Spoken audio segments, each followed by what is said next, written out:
Assalamualaikum warahmatullahi wabarakatuh. Masih bersama saya Fauzan Akbar dari kelas 2 CPNJAS NPM 1921910992. Kali ini saya akan memenuhi dari tugas mata kuliah telaah kurikulum. Oke, pembahasan kali ini mengenai tentang model-model kurikulum pembelajaran pendidikan jasmani. Yang pertama ada model developmental education atau perkembangan. Model perkembangan menempatkan peserta didik pada inti kurikulum. Guru merencanakan pembelajaran dan kegiatan yang akan dilaksanakan dengan memperhatikan kebutuhan dan minat anak. Peserta didik memutuskan pemanfaatan gerakan dalam kehidupan dan berpikir relatif akan konsekuensinya. Dari keputusan yang diambilnya, ditambahkan oleh Jewett, Bain, dan Ennis bahwa model ini merefleksikan orientasi aktualisasi dari yang menekankan pada pertumbuhan siswa secara individual. Yang kedua, model movement education atau gerakan. Model analisis gerakan mulai berkembang tahun 1920-an dan 1930-an. Kini telah dikembangkan ke dalam suatu kurikulum pendidikan jasmani yang menekankan keutamaan akan pemahaman gerakan dari sudut pandang biomekanik dan estetik. Model ini berdasarkan atas pendekatan penguasaan keahlian dalam mengembangkan programnya. Aktualisasi diri dan proses pembelajaran ditemukan pula dalam model ini.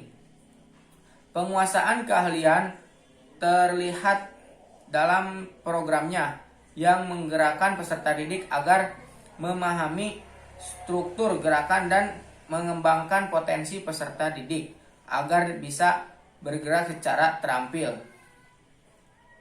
Jewett, Bain, dan Ennis mengatakan bahwa dalam model analisis gerakan ini, peserta didik belajar menganalisis gerakan berdasarkan konsep badan atau apa yang dilakukan oleh badannya, usaha atau bagaimana badan bergerak, ruang atau di mana badan bergerak. Dan ada pula hubungannya atau hubungan apa yang terjadi pada badan tersebut. Yang ketiga, model sport education atau pendidikan olahraga. Model ini dikembangkan oleh Siedentop berdasarkan atas asumsi bahwa yang pertama, olahraga adalah bentuk lanjut dari bermain. Yang kedua, olahraga merupakan bagian penting dari kesehatan atau kebudayaan. Yang ketiga, peserta didik harus berolahraga lewat pendidikan jasmani karena asumsi kedua. Dan yang keempat, keikutsertaan peserta didik dalam olahraga harus sesuai dengan perkembangannya.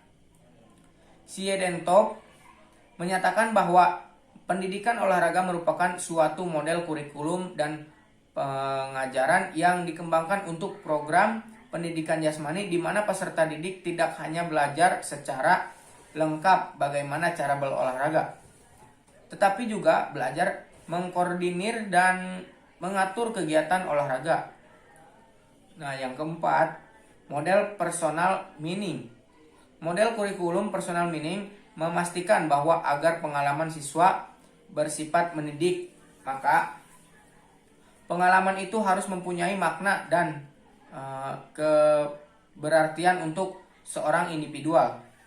Untuk menerapkan model ini diperlukan purpose atau prokes kurikulum fit work, suatu kerangka kerja teoritis yang memasukkan dua dimensi ke dalamnya, yaitu dimensi tujuan dan dimensi proses. Dimensi tujuan berperan sebagai petunjuk bagi peserta atau para perencana untuk memutuskan hakikat dan ruang lingkup isi kurikulum. Dimensi tujuan ini meliputi 22 pernyataan tujuan yang menampilkan motif atau maksud siswa dalam mengikuti kegiatan gerak, sehingga dapat dilihat juga sebagai tujuan dari pendidikan jasmani secara keseluruhan. Sedangkan dimensi proses berperan sebagai pola klasifikasi untuk mengidentifikasi keseluruhan proses pembelajaran gerak. Kemudian yang kelima, model heart related atau heart related physical fitness. Model kurikulum kebugaran jasmani atau sering disebut sebagai model pendidikan kebugaran. Hampir sama dengan model perkembangan ciri model pendidikan kebugaran yang membatasi manfaatnya pada wilayah kesehatan dengan tujuan utama meningkatkan kebugaran jasmani siswa atau peserta didik.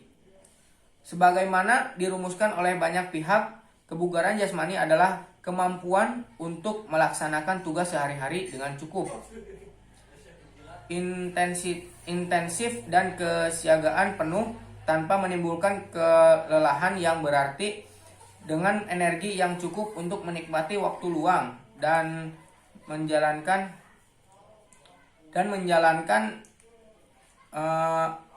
situasi-situasi yang tidak terduga.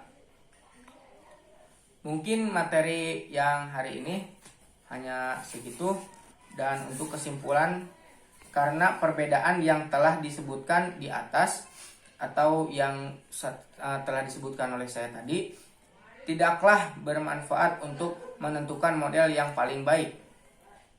Akan lebih berguna bila mempelajari kelebihan dan kekurangan setiap model.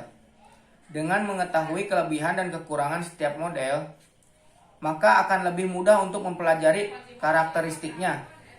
Perencanaan dan pembuat kurikulum perlu memahami karakteristik termasuk kelebihan dan kekurangan setiap model agar bisa membuat keputusan yang benar dan tidak salah jalan.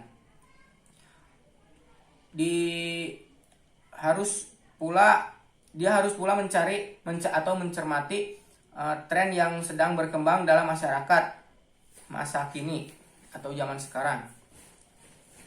Kebijakan yang diambil pemerintah, minat dan kebutuhan peserta didik, kondisi masyarakat dan lingkungan, dan biaya serta sumber daya manusia yang tersedia. Dengan didasari oleh pengetahuan yang demikian, diharapkan kurikulum yang terwujud benar-benar sesuai dengan harapan pemerintah dan masyarakat, dan tidak meninggalkan atau menggantikan kaedah-kaedah yang telah mengaturnya. Cukup sekian dari saya, kurang lebihnya mohon maaf. Billahi taufiq wal hidayah. Wassalamualaikum warahmatullahi wabarakatuh.